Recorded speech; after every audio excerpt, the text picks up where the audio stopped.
Donald Trump has had a historic win, and what does that mean for India? Well, India has sort of, was sort of anticipated this particular win of Trump. In the last few weeks, South Bloc officials were watching the space of US presidential elections.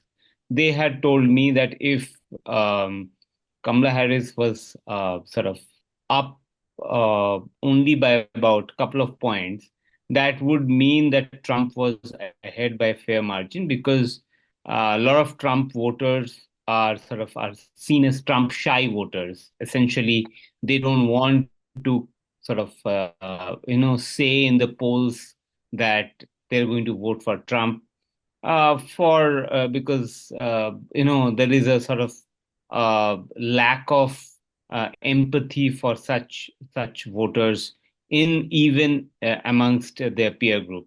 So that was the reason. Now, what it means for India is there are a few things. First is Trump in the first 4 years, in the last time that he was the US president, he had really taken on China as a challenge and had framed China as a strategic threat and an adversary, in its national security strategy, which has not been done by any US president in the past.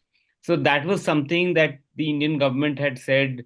I mean, at that point of time, had sort of told us that he was the first US president who understood China, the kind of challenge, the kind of threat it posed to global rules-based order.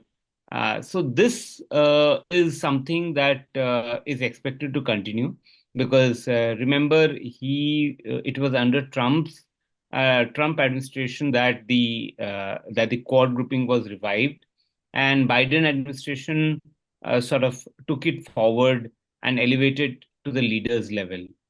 Now, that is expected to continue with some nuances or some more meat to the bone that the new Trump administration, Trump 2.0, as we are calling it, will do or will look at. The other thing that the Indian government would be looking at is the issue of trade and tariffs, which the Trump administration and Trump himself has raised sort of that issue of India putting high tariffs.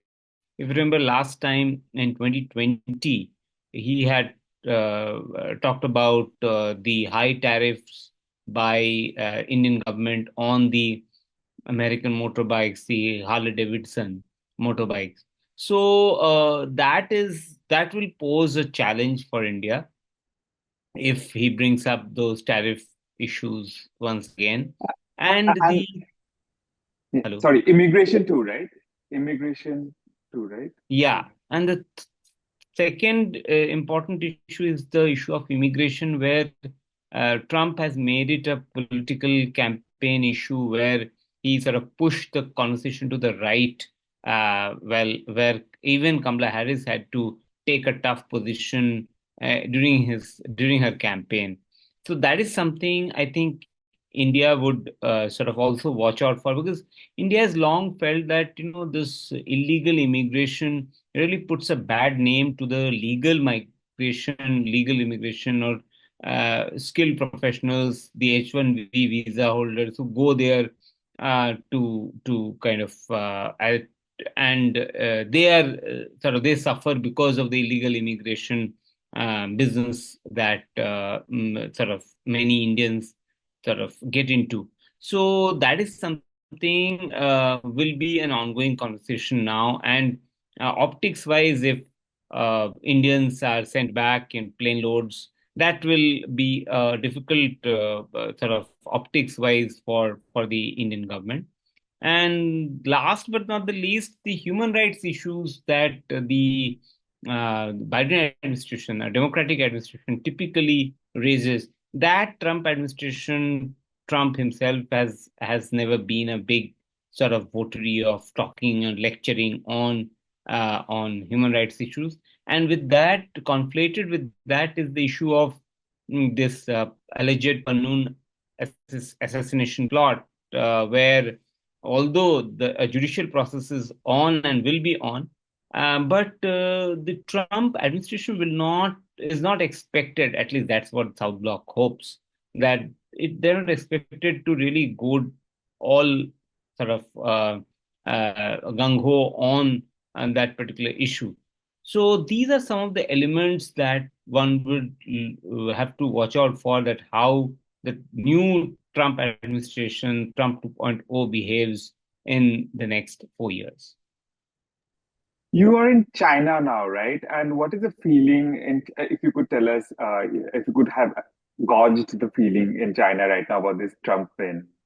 Well, in China, there hasn't been much of conversation so far on this particular issue, but general sense has been that the people feel that Trump will be much more tougher on China. So that has been the overarching feeling so far, and many scholars had written about that in their pieces in the last few weeks and months of analysis. Okay, thank you for joining us, Shubhojit. Thanks for Thank this you. chat. Thank you.